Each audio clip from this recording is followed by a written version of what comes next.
సాగర విధాన మంత్రాలు మొదలైనవి అమ్మవారు రావడానికి ఉత్కంఠతతో అందరూ అమ్మవారి పిలిపించుకోండి. అమ్మవారు రావాలి.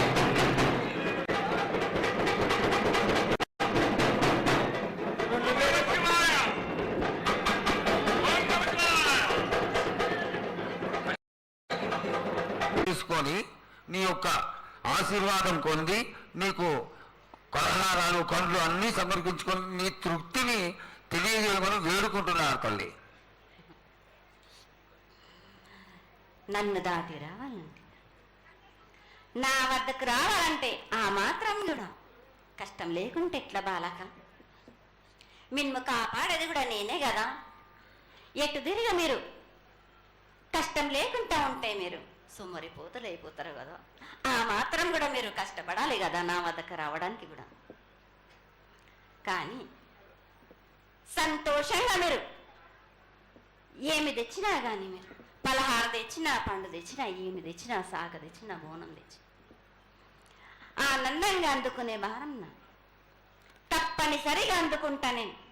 పిల్ల జల్ల గాని, గడ్డు గోదా గాని ఎటువంటి ఆపద రాకుండా చూసుకుంటాను, ఎటువంటి వ్యాధి రాకుండా చూసుకునే భారం కూడా నాది. అమ్మ చాలా సంతోషం తల్లి. ఇంతవరకు చక్కటి ఆశీర్వాదాన్ని ఇచ్చావు. నువ్వు ఏమి కోరుకుంటున్నావు? నీకు ఇంకా ఏమన్నా మేము చేయాల్సినది ఉన్నదా? ఏటేటి నుంచి మీరు నా రూపాన్ని పెట్టాలని అనుకుంటున్నారు కదా బాలక. నా రూపాన్ని మట్టుకు పెట్టండి మీరు గాని. ఎటువంటి ఆమె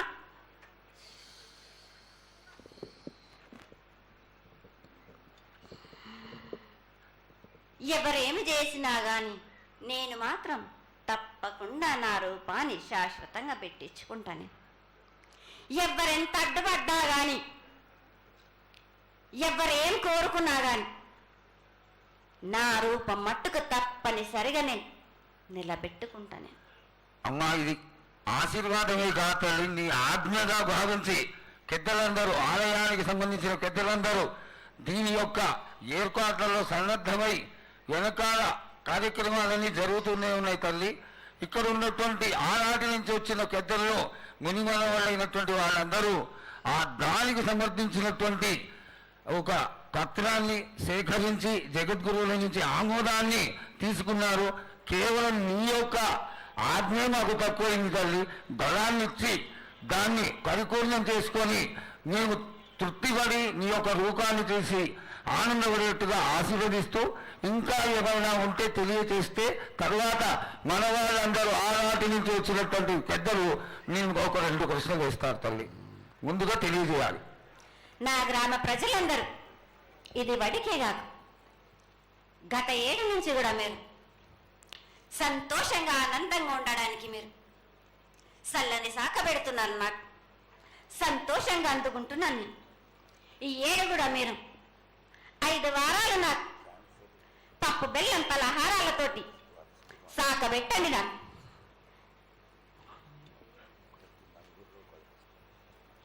అమ్మా, మన రాష్ట్రంలో చాలామంది రోగాలతో బాధపడుతున్నారు, డయాబెటీస్తో.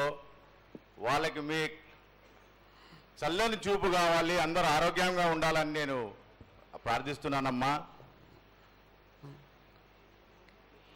ఏటేడు మీరు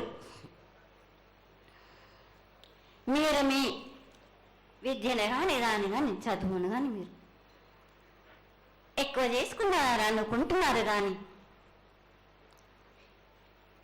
పురాతనం నుంచి మీరు సకాలంలో మీరు పాడి పంటలు ఇది వరకు రాక మీరు పండించటలేదు కాదు బాలక. ఔషధమిస్తే మీరు మించి ఔషధాన్ని మీరు ప్రయోగిస్తున్నారు. మీరు దానివల్ల ఈ రోగాలన్నీ మీకు ఈ ప్రభావం చెందుతున్నాయి. మీకు ఔషధాలు మీరు తగ్గించుకొని మీరు పాడి పంటలు మీరు సమృద్ధి చేసినట్టయితే తప్పనిసరిగా అనారోగ్యం అన్నది తగ్గుతుంది బాలక.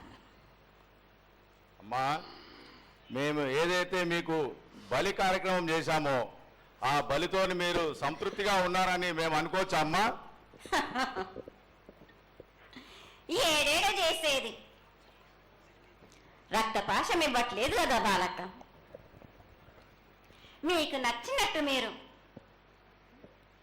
ఇస్తున్నారు కదా, దాంట్లోనే నేను సంతోషపడుతున్నాను. నేను అమ్మా, నువ్వు మరి సాహసం కొడుతున్నావో కోకొడుతున్నావో అర్థం కావట్లేదు తల్లి. నీకు భక్తులందరూ ప్రతి ఇంటి నుంచి కూడా నువ్వు కోరుకున్నటువంటి నైవేద్యాన్ని పంపిస్తూనే ఉన్నారు. పరోక్షంగా నేను రాత్రి కూడా ఒక చక్కటి పూజ జరిగింది. అందరూ ఆనందపడే విధంగా పూజ జరిగింది. తల్లి ఆశీర్వాదం బాగా ఇస్తావు రాదు అమ్మా. ఆకరణ ఆ మీద ఏదో ఒకటి వేసిపోతావు తల్లి. దయచేసి ఆ విధమైనటువంటి ఒక చిన్న తక్కువ మా మీద కొట్టకుండా సంతోషంగా ఎప్పటికప్పుడు నువ్వు ఆనందంగానే ఉంటూ ఆనందంగా భక్తుల్ని ఆదరించి ఆశీర్వదిస్తే చాలా సంతోషం తల్లి. సంతోషంగా ఆనందంగా అనుకున్నాను. మీరు కోరినట్టు మీరు సంతోషంగా ఆనందంగా ఘనంగా అందుకున్నాను. బాలబచ్చలకే గాని గర్భిణీ స్త్రీలకే గాని ఎటువంటి ఆపదారాను నా బాలులందరినీ నేను కంటికి రెప్పలాగా అరికాలికి ముళ్ళు నట్టే మొన్ని వాళ్ళతోటి మీకే భారం నా కాపాడే భారం కూడా నాది. నా కల్లారి వచ్చినందుకు మీరు సంతోషంగా ఆనందంగా ఉండేలా చూసుకుంటాను. చాలా సంతోషం తల్లి.